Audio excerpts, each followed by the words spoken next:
what do I do to land my first client, or maybe my first set of clients, or perhaps I've been coaching for quite some time and I've gotten stuck. How do I get the next client? That's our conversation today on the podcast. Let's jump in.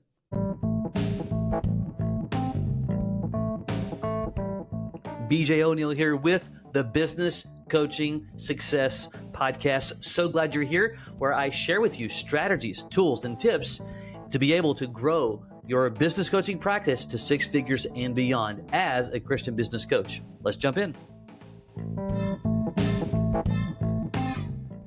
Well, welcome. Glad that you are here. Today, I'm going to talk about a common recurring theme, and the purpose for that is that this is, I'll be careful with the word just foundational to sound boring. However, success is usually found in the foundational principles that are boring, period. Okay? It's just the way that it is. So regardless, if you just started, you're thinking about creating your business coaching practice, you've been coaching for quite a while, regardless if you're on our team or not, I do believe that there's an insight or two in this episode that's going to speak to you. All right, I'm going to talk about a few things that are typically what I see in challenges now, working with hundreds and hundreds and hundreds of Christian professionals who launch business coaching practices. You might have your background, executive work. You own a business. You've worked inside another business. You've been a sales pro at some level. You've been in middle management.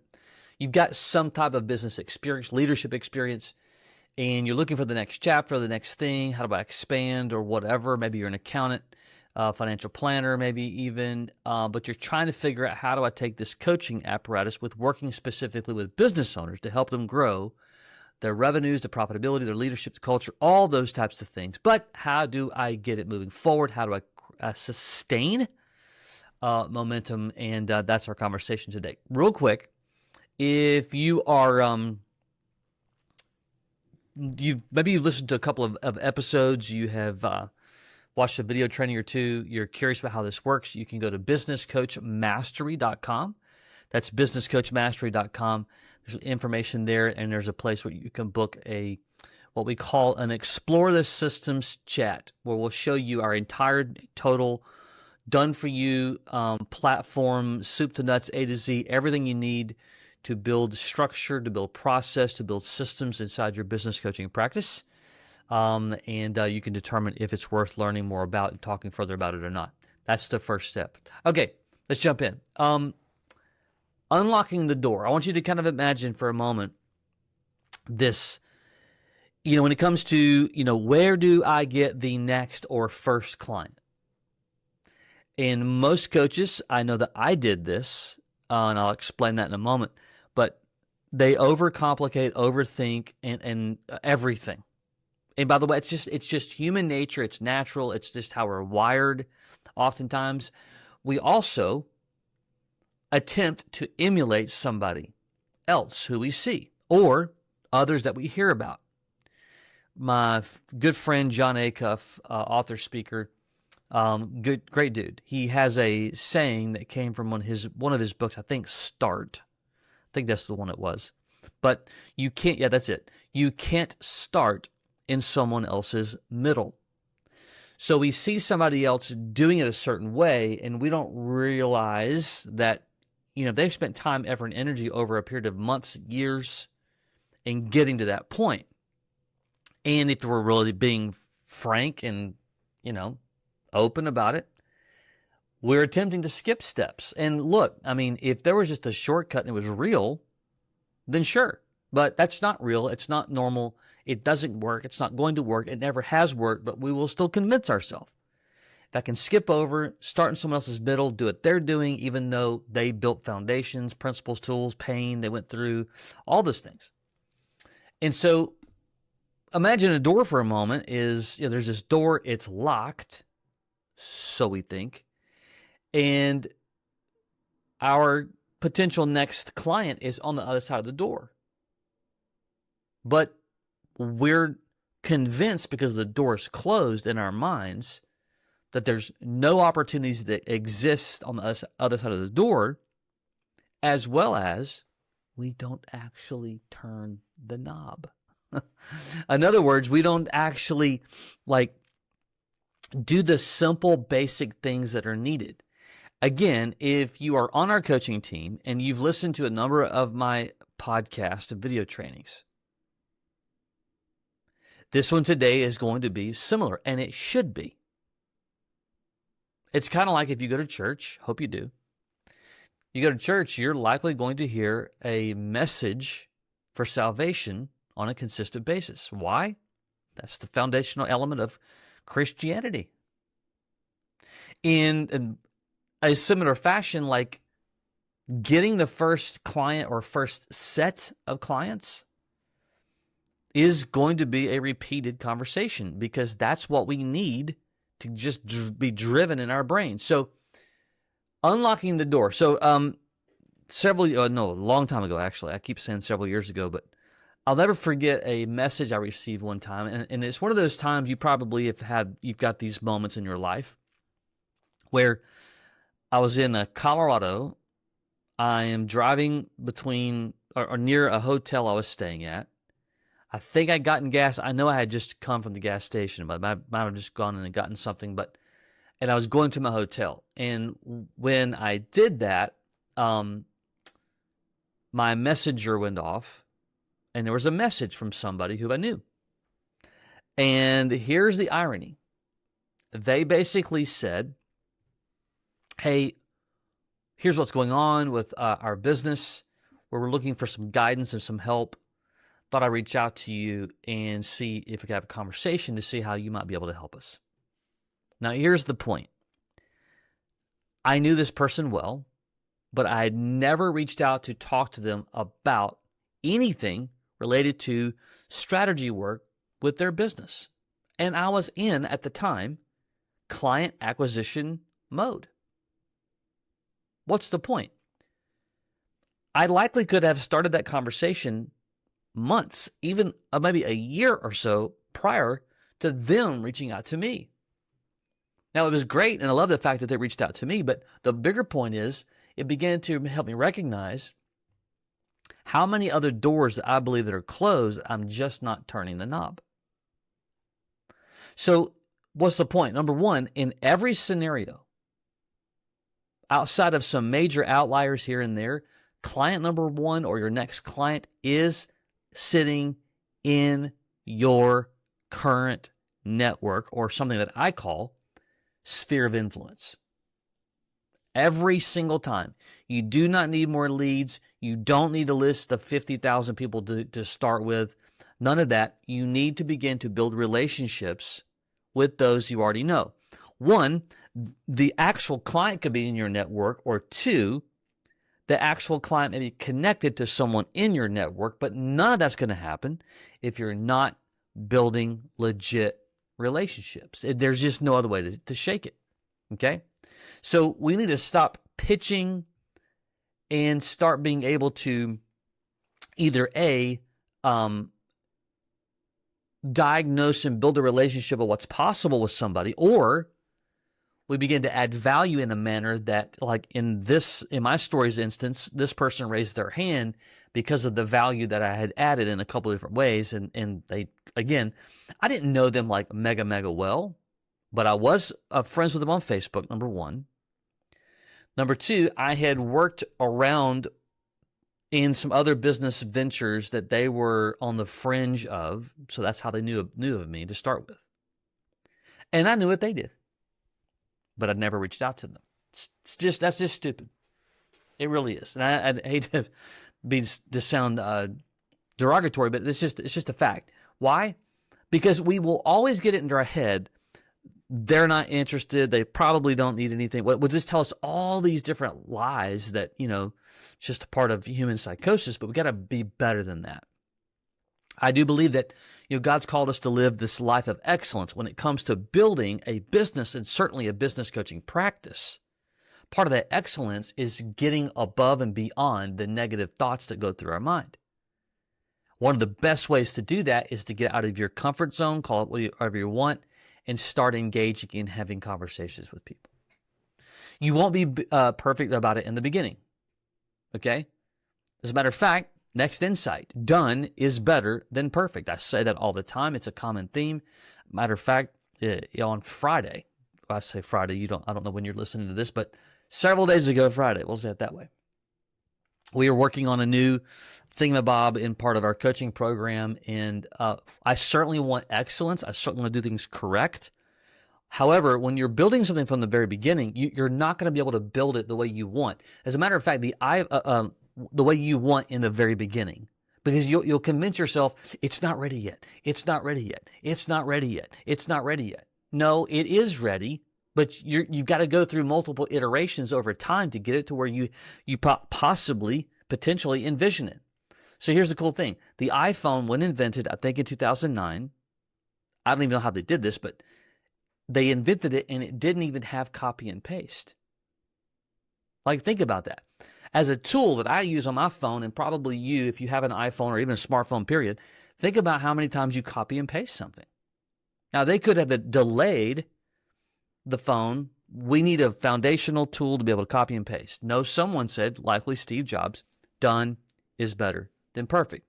Again, I'm not suggesting that you be unprofessional.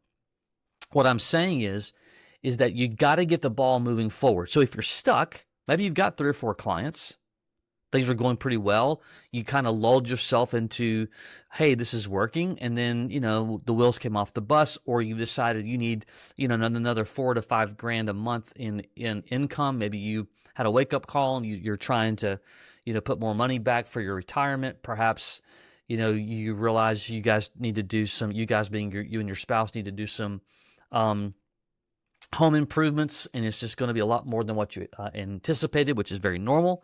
And you're like, you know what? I can go out and get another couple of clients, but then you've not done it in a while, and you're like, okay, how am I going to start? And so we got to just get forward progress, even though it might feel clunky a little bit. Again, there's a difference in clunky and unprofessional, but as you start moving that, you begin to refine it, and you're going to get there 100 times faster than if you just sit there, tweak, and tweak. Okay? Maybe mentally you need to stop calling it getting my first client or getting my next client. Maybe you need a reframe. Maybe that kind of terminology for you is just challenging. And so maybe you should call it, the pilot client. Or use some kind of clever term for yourself that determines the positioning of how you're going to attract that next individual. You do not have to make it complicated. You just don't need to make it more complicated than what it is. All right?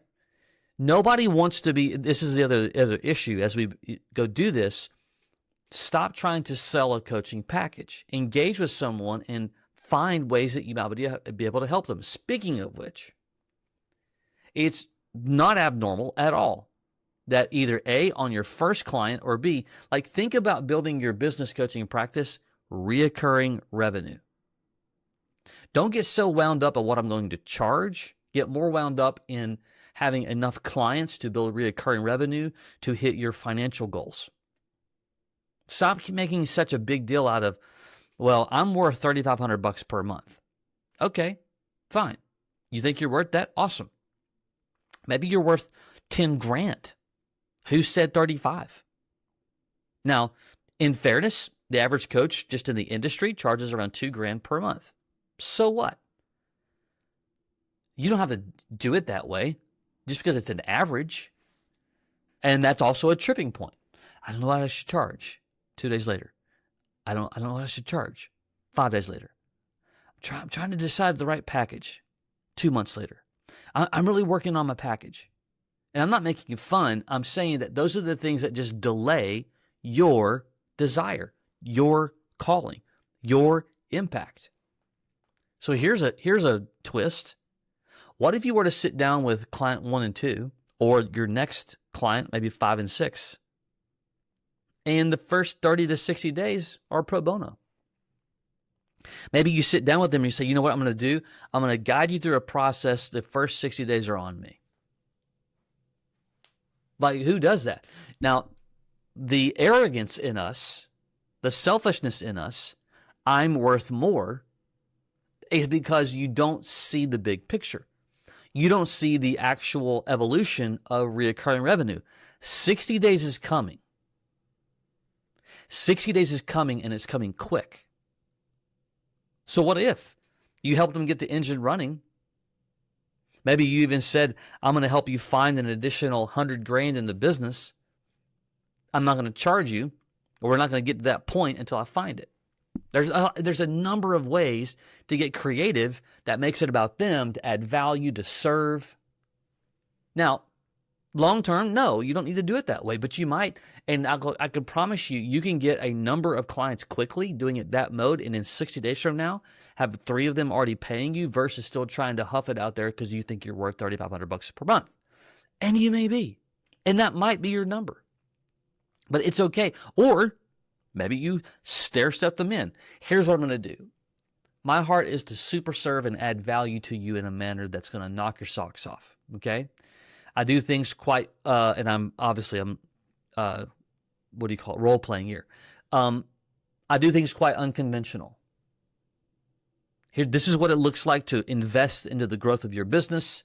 Blah blah blah blah blah. Like in our coaching program, we have a high profile, sophisticated software, and it shows a business what they can do to improve their profitability, for instance. Then we show them what it looks like to invest into growing the business, profits, and revenues. And we may say, this is what it looks like. If you were to invest, $26,000 a year and you do X, Y, and Z, you have an opportunity to grab another 100, 120, 125,000 or whatever. Then you may say, you know what, here's what I'm going to do though. The first 3 months, this is what it's going to look like. Month number 1, you only have to invest $500. Month number 2, it's $1,000. Month number 3, it's $1,500. Like, there's nothing wrong with a ramp up style if you want to do it that way. Again, after you've been coaching for 4 or 5 years, no, that's not a plan that you have to follow. You can, you don't have, you certainly still can, but being unconventional, saying things and doing things that others are not, gives you a way, an angle to A, have a creative conversation, B, be viewed optically as different.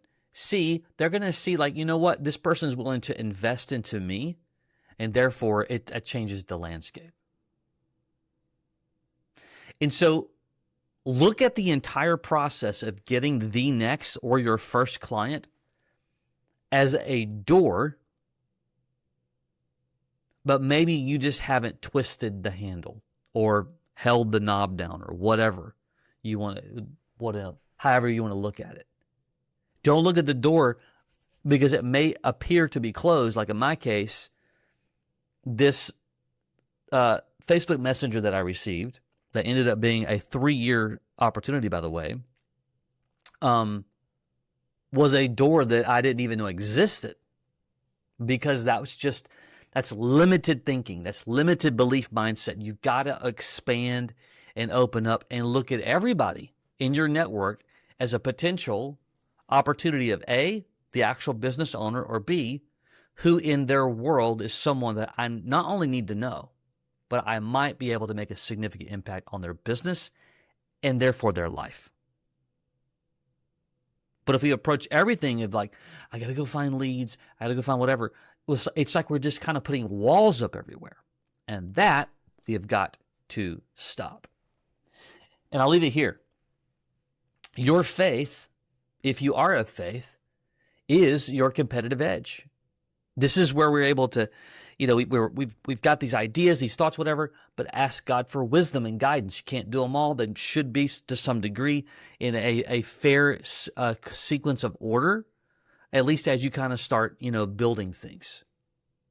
And I believe that when you do that, the right people get put in your place. You follow wisdom. You see insights. You learn from them. You rinse and repeat. And over time, you get better, and you get better. And that is, from my perspective, is the importance of impact, of how you can literally maximize the opportunity to create impact in someone else's business and therefore, again, their life.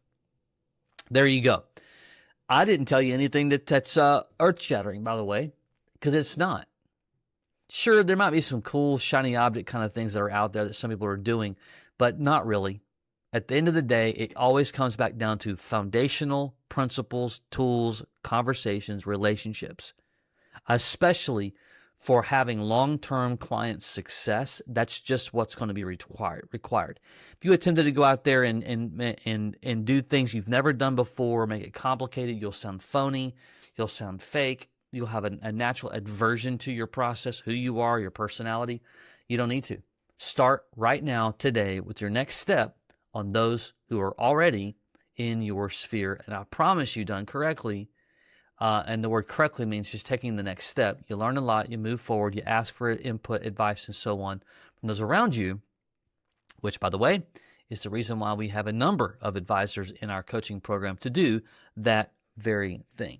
All right? Until next time, take care.